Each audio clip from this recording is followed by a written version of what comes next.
Sœurs et frères,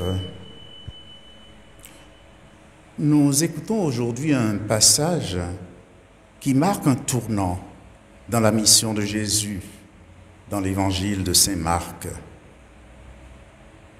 Jésus venait de multiplier les pains.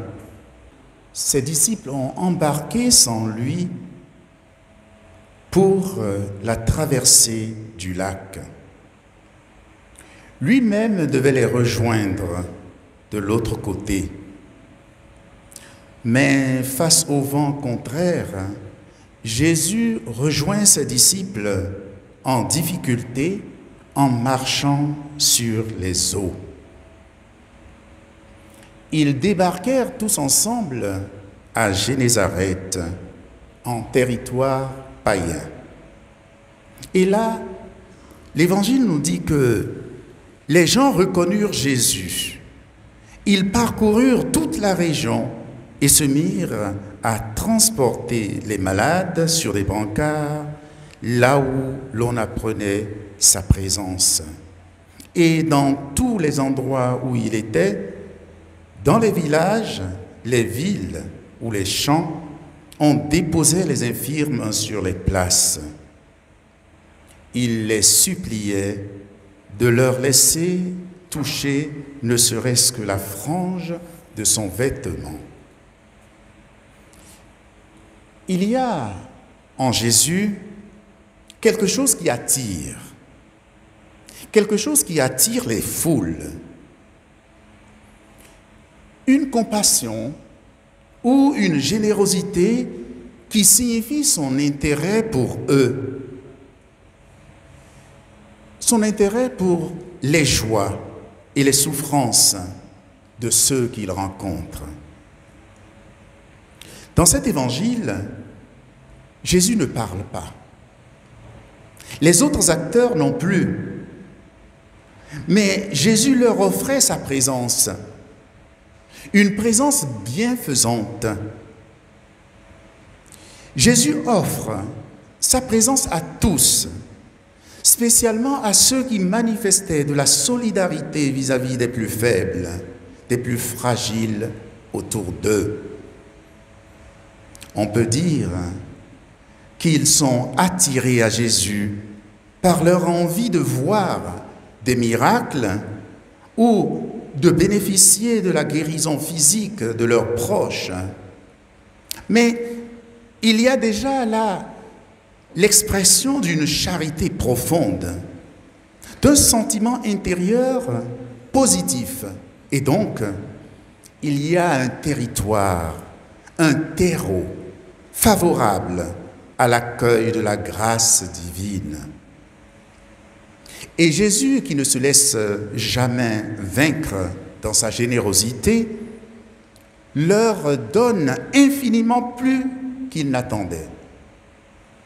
La finale de l'Évangile nous dit « Et tous ceux qui la touchèrent étaient sauvés ». Toucher Jésus, c'est croire en lui. Croire qu'il est envoyé par le Père, qu'il est là pour sauver l'humanité, pour lui donner non seulement une guérison physique, mais surtout pour le guérir de tout ce qui le sépare des autres, pour guérir son cœur, son âme, pour le réhabiliter à comparaître avec tous devant la face de Dieu.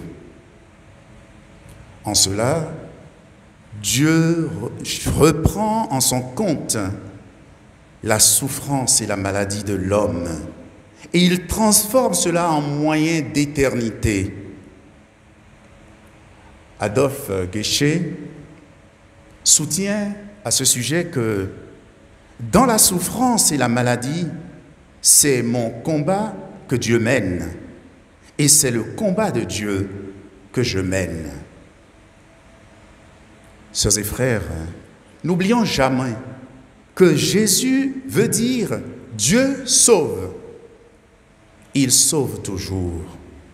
Pour lui, la guérison physique n'est que la trace visible du salut assuré à tous les vivants, y compris les païens.